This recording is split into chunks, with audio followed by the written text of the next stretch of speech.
Welcome to my channel. এই পার্টটাতে মূলত আমরা নবম শ্রেণীর কোষের যে জায়গাটা আলোচনা করছিলাম, অলরেডি আমরা লাস্ট ভিডিওতে কোষের কোষ প্রাচীর এবং কোষ পর্দা মানে কোষ আবরকের বিষয়ে আলোচনা করেছিলাম। এই পার্টটাতে মূলত আমরা কোষের আরও দুটো নতুন অংশের কথা জানবো। এক নম্বর, আমরা প্রথমে সাইটোপ্লাজমের বিষয়ে জানবো, সাইটোপ্লাজমের গঠন, কি কি অংশ নিয়ে সেটা তৈরি এবং কাজ। দেন আমরা কিন্তু নিউক্লিয়াসেরও একই রকম গঠন এবং কাজ, সেই দুটো বিষয়ে আলোচনা করব। তাহলে প্রথমেই আমরা মূলত সাইটোপ্লাজমের কথা জেনে নিই।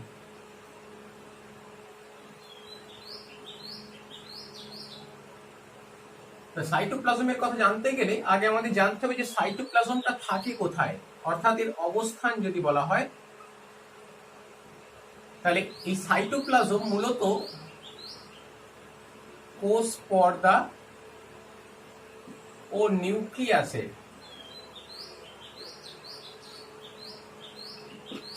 মাঝে থাকে। অর্থাৎ আমরা যে কোষের ছবি এঁকেছিলাম, এই যে কোষের কোষ পর্দা আর ভেতরে যে রয়েছে নিউক্লিয়াস,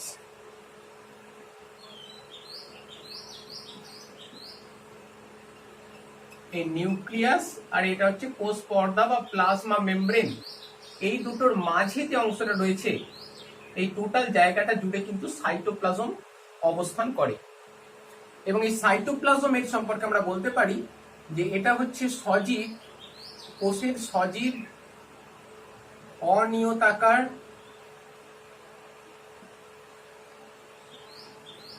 সান্দ্র প্রোটোপ্লাজমীয় অংশ। এটা সজীব প্রকৃতির হয় এবং এটার নির্দিষ্ট কোনো আকার নেই। এছাড়া এটা সান্দ্র এবং প্রোটোপ্লাজমীয় অংশ বলতে আমরা মূলত জানি যে প্রোটোপ্লাজম মানে হচ্ছে নিউক্লিয়াস প্লাস সাইটোপ্লাজম। কিন্তু অ্যাকচুয়ালি দেখা যায় যেটা, সেটা হচ্ছে নিউক্লিয়াসের, কিন্তু আমরা নিউক্লিয়াসের কথা আলোচনা করব। নিউক্লিয়াসের একটা অংশ রয়েছে যেটাকে বলা হয় নিউক্লিওপ্লাজম। নিউক্লিওপ্লাজম ওটাও কিন্তু নিউক্লিয়াসের ভেতরে থাকা সাইটোপ্লাজমের ন্যায় একটা অংশ। সেই নিউক্লিওপ্লাজম আর সাইটোপ্লাজম এই দুটো নিয়েই তৈরি হয় প্রোটোপ্লাজম। সেই জন্য আমরা বলছি যে সাইটোপ্লাজমটা প্রোটোপ্লাজমেরই একটা অংশ। এরপর এই সাইটোপ্লাজমের মধ্যে দুই রকমের উপাদান থাকে। উপাদানের বিষয়ে যদি আমরা আলোচনা করি সাইটোপ্লাজমের, একটা হচ্ছে দ্রবণীয় উপাদান থাকে,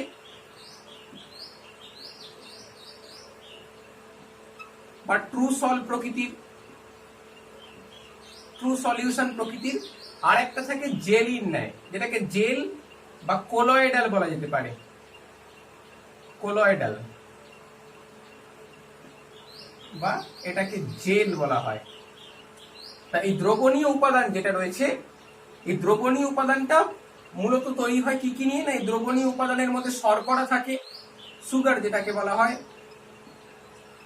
এছাড়া অ্যামাইনো অ্যাসিড থাকে, এছাড়া নিউক্লিওটাইড থাকে। এই উপাদানগুলোর দ্বারা সলিউশন পার্টটা তৈরি হয় সাইটোপ্লাজমে।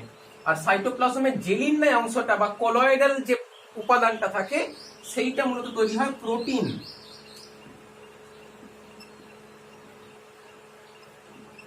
ও ফ্যাট জাতীয় উপাদান নিয়ে।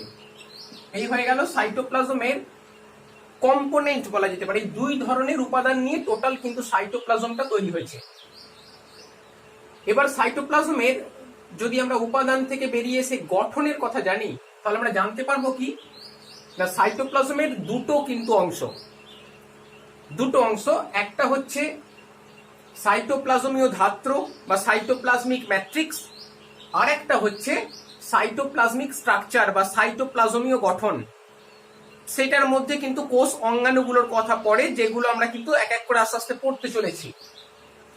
তাহলে আমরা যেটা জানতে পারলাম এখনো পর্যন্ত, যে সাইটোপ্লাজম থাকে কোথায় না, এই যে নিউক্লিয়াস, একদম কোষের মাঝখানে যে আমরা নিউক্লিয়াসটা করেছি, নিউক্লিয়াস আর কোষ পর্দা, এই দুটোর মাঝের এই যে অংশটা, এখানে কিন্তু থাকে সাইটোপ্লাজম। এবং দেন জানতে পেরেছি কিনা, এটা কিন্তু একটা সজীব উপাদান, অনিয়তাকার সান্দ্র প্রোটোপ্লাজমীয় অংশ। যেটার কিন্তু দুই রকমের উপাদান থাকে, একটা সলিউশন প্রকৃতির উপাদান বা দ্রবণীয় উপাদান, আর একটা হচ্ছে কলয়েডাল বা জেলির ন্যায় উপাদান।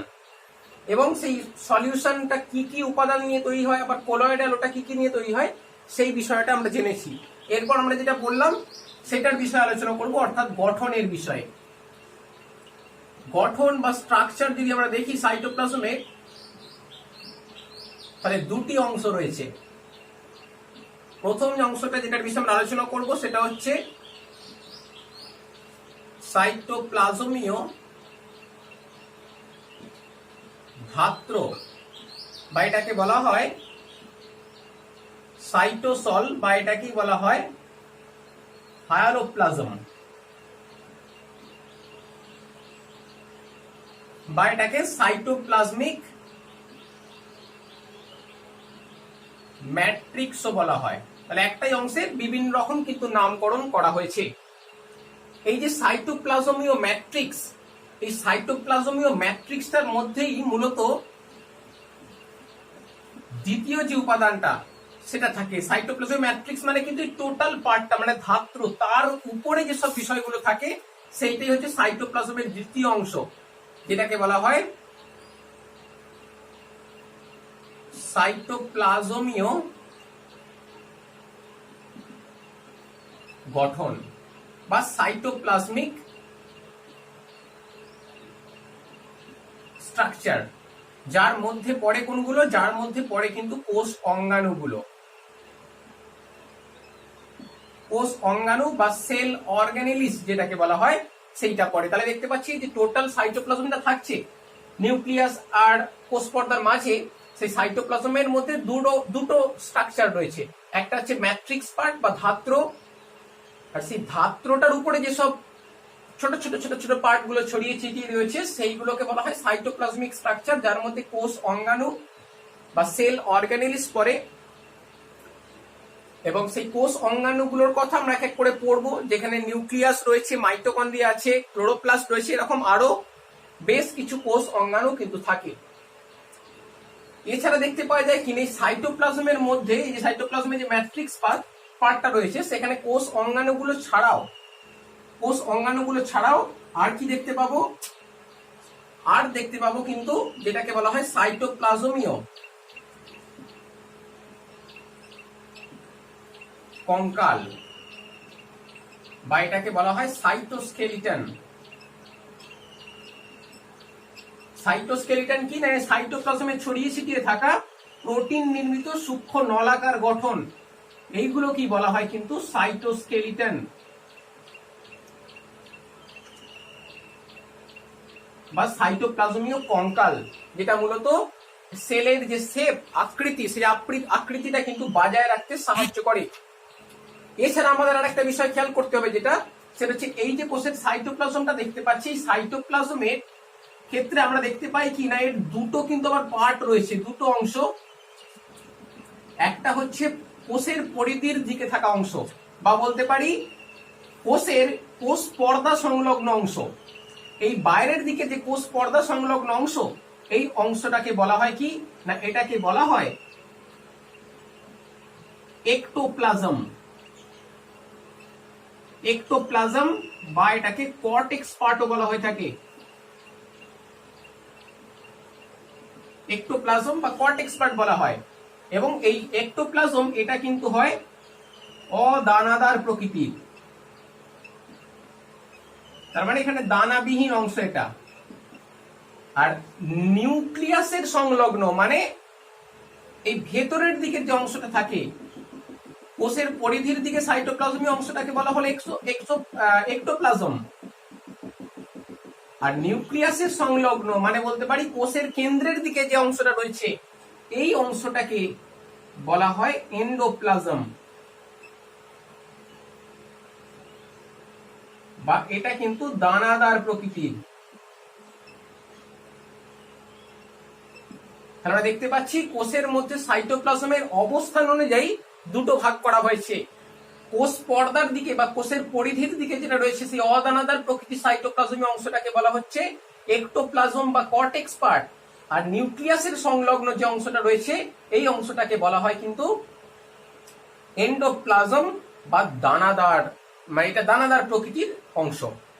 তাহলে আমরা সাইটোপ্লাজমের বিষয়ে কিন্তু জানলাম যে সাইটোপ্লাজম দু রকমের উপাদান নিয়ে তৈরি, ট্রু সলিউশন প্রকৃতির উপাদান আছে, আবার কোলয়েডাল উপাদান রয়েছে।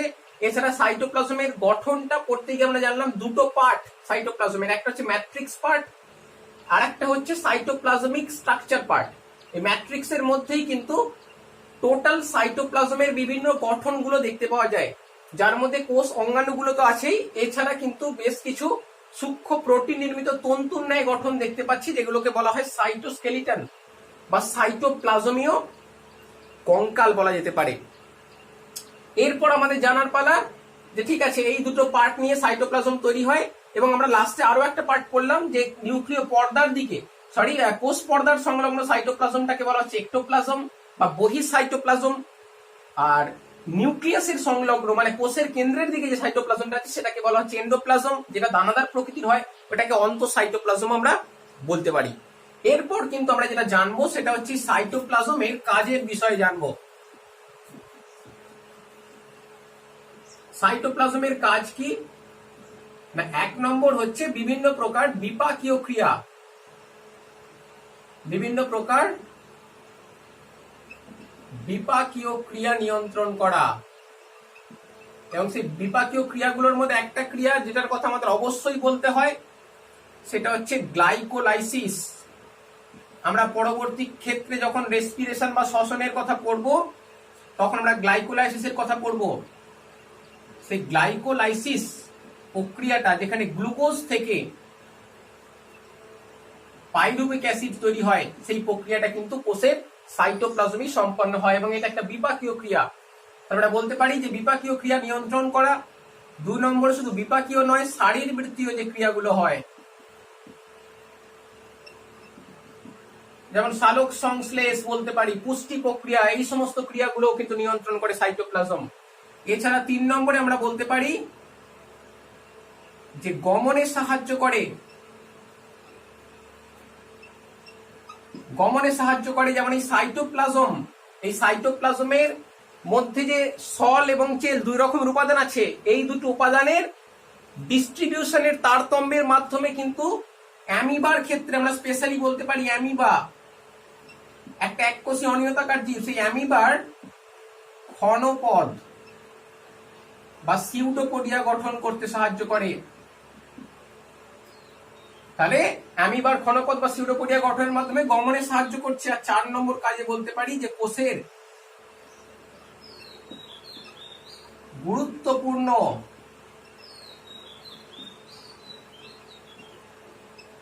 অঙ্গাণুগুলিকে ধারণ করে রাখে। এখন অলরেডি আমরা পড়লাম যে সাইটোপ্লাজমের ম্যাট্রিক্স পার্টের মধ্যেই বিভিন্ন প্রকার সেল অর্গানেলিসগুলো আমরা কিন্তু দেখতে পাবো। আর লাস্ট 5 নম্বর কাজে বলতে পারি যে কোষের আকৃতি প্রদান করতে সাহায্য করে।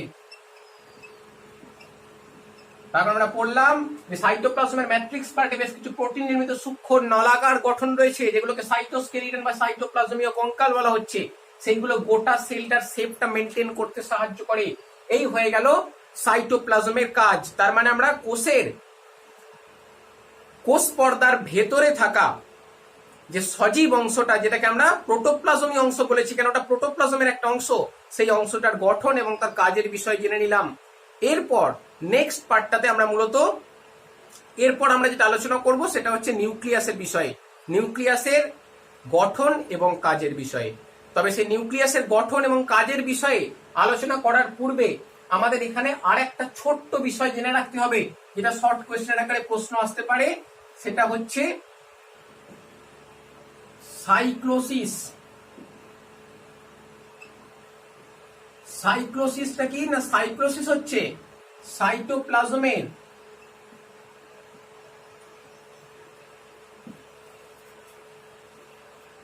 চক্রাকার আবর্তন। সাইটোপ্লাজমের চক্রাকার আবর্তনকেই বলা হয় সাইক্লোসিস। দেখা যায় কি না, কোষের ভেতরে যে কোষ গহ্বর থাকে, সেই কোষ গহ্বরকে কেন্দ্র করে সাইটোপ্লাজমটা ঘুরতে থাকে বিভিন্ন প্রকার উপাদানের সঠিক বন্টনের জন্য। সেই ঘুরতে থাকাটা কি বলা হয় সাইক্লোসিস, যার আবার দুটো ভাগ হয়। একটা হচ্ছে রোটেশন, একটা সার্কুলেশন, সেগুলোর বিষয়ে আমরা ক্লাস 10-এ পড়বো। আপাতত জেনে রাখবো সাইটোপ্লাজমের সার্কিউলার মুভমেন্ট বা চক্রাকার যে আবর্তন সেটাকে বলা হয় সাইক্লোসিস। এছাড়া কোষের ভেতরে কোষ গহ্বর থাকে আমরা জানি, বা ভ্যাকুওল থাকে, সেই ভ্যাকুওলকে ঘিরে থাকা সাইটোপ্লাজমকে বলা হয় টোনোপ্লাজম। এই একটা শর্ট কোয়েশ্চেন আমরা খেয়াল রাখবো। টোনোপ্লাজম হচ্ছে কোষ গহ্বরকে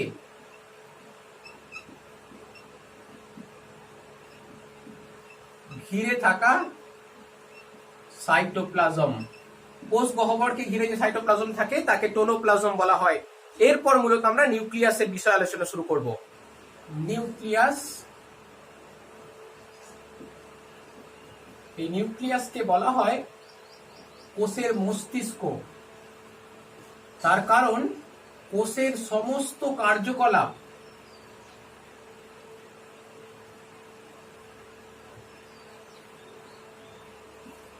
ব্রেন অফ দি সেল, কোষের সমস্ত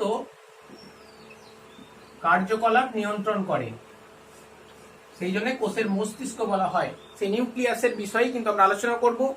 তার আগে আমাদের প্রথম জানতে হবে যে প্রথম আবিষ্কার করেছিলেন নিউক্লিয়াস সায়েন্টিস্ট রবার্ট ব্রাউন।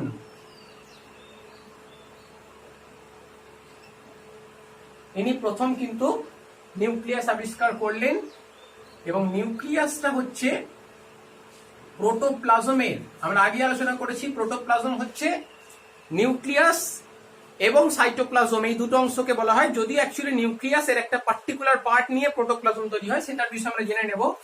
আপাতত আমরা বলতে পারি যে প্রোটোপ্লাজমের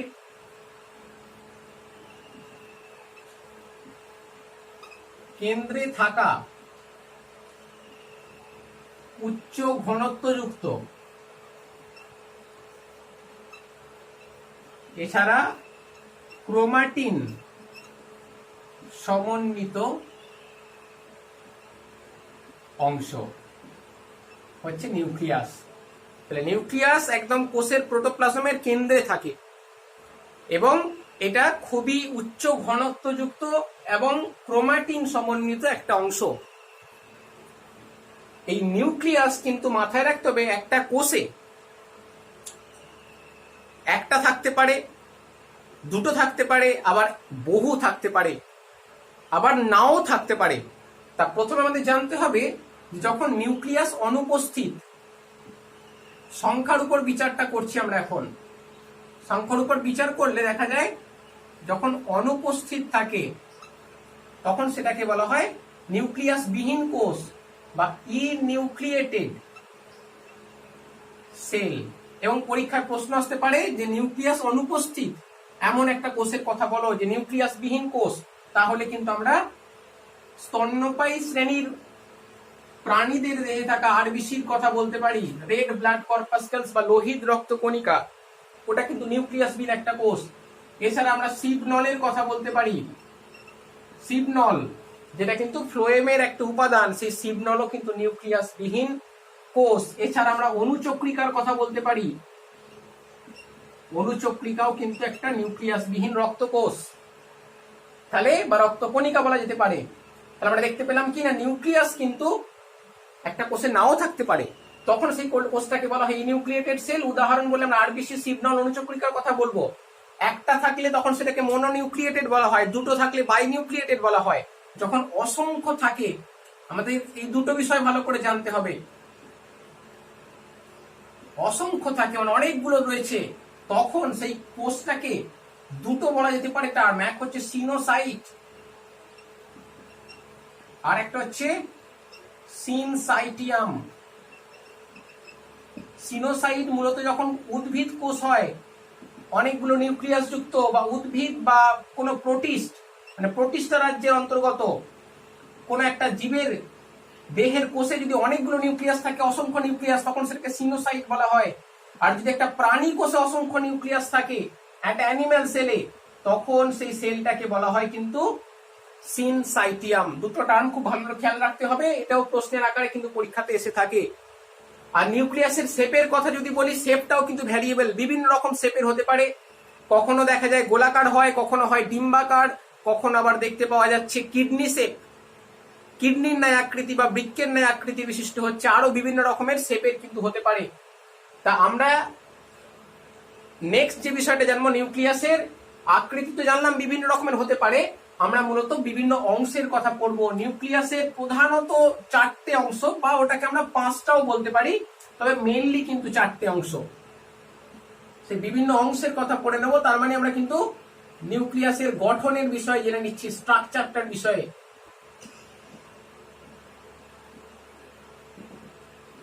প্রধান 4টে অংশ নিয়ে তৈরি নিউক্লিয়াস।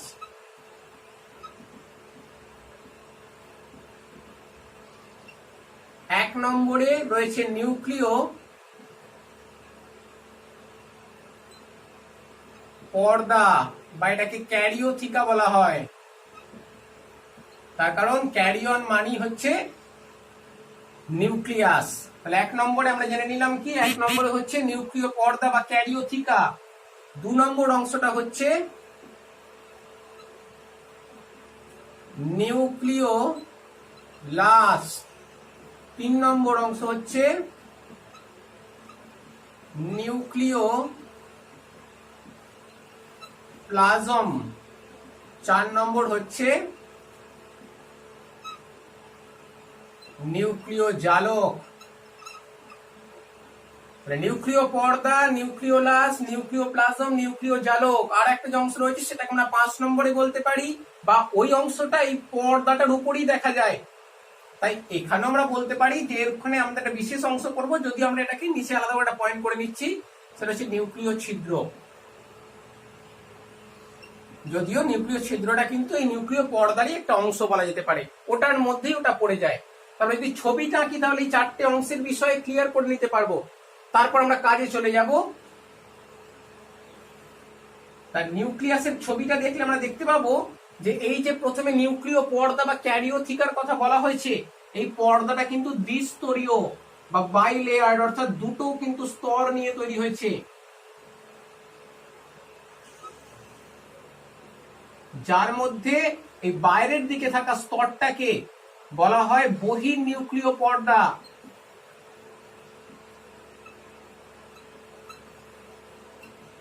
আর ভেতরে থাকা স্তরটাকে বলা হয়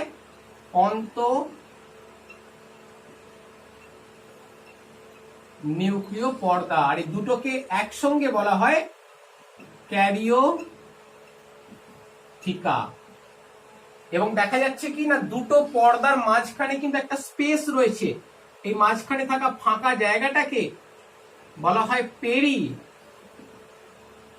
নিউক্লিয়ার স্পেস।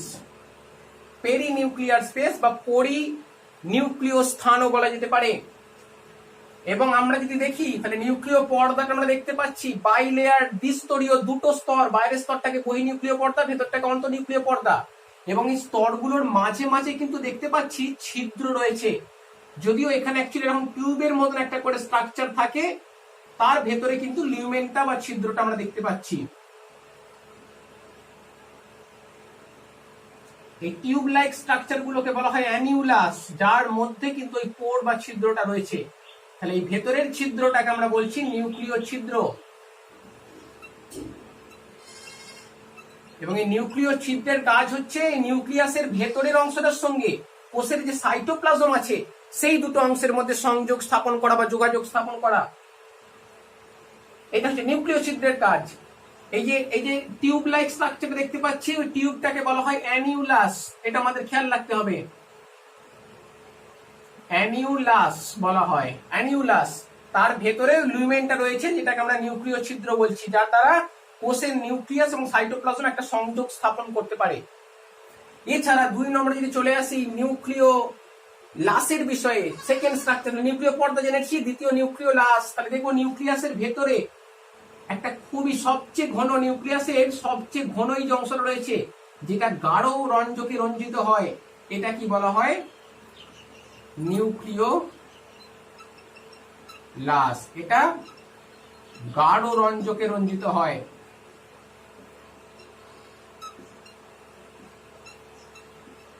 এবং এই নিউক্লিওলাসের কিন্তু স্পেসিফিক কাজ আছে, যেমন নিউক্লিয় পর্দা গোটা নিউক্লিয়াসের শেপটা মেনটেন করছে এবং ছিদ্রগুলো, সেই পর্দায় থাকা ছিদ্রগুলো সাইটোপ্লাজম আর নিউক্লিয়াসের মধ্যে একটা সংযোগ স্থাপন করছে।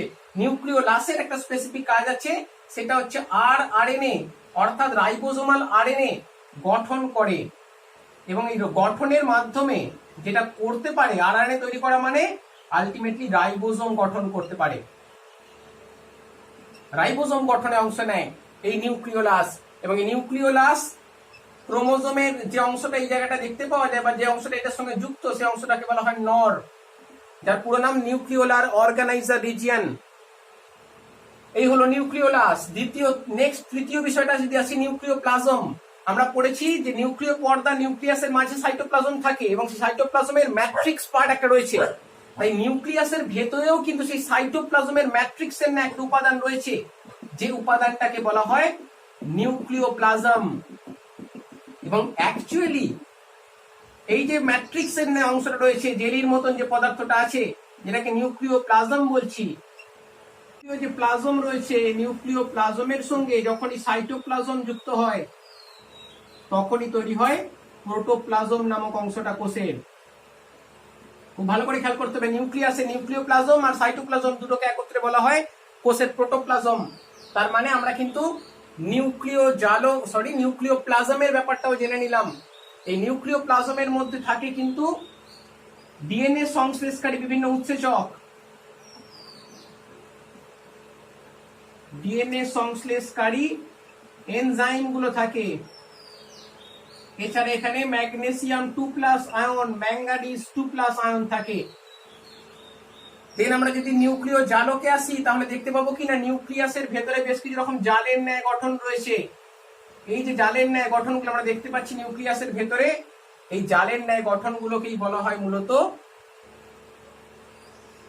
ক্রোমাটিন জালক বা নিউক্লিয় জালক।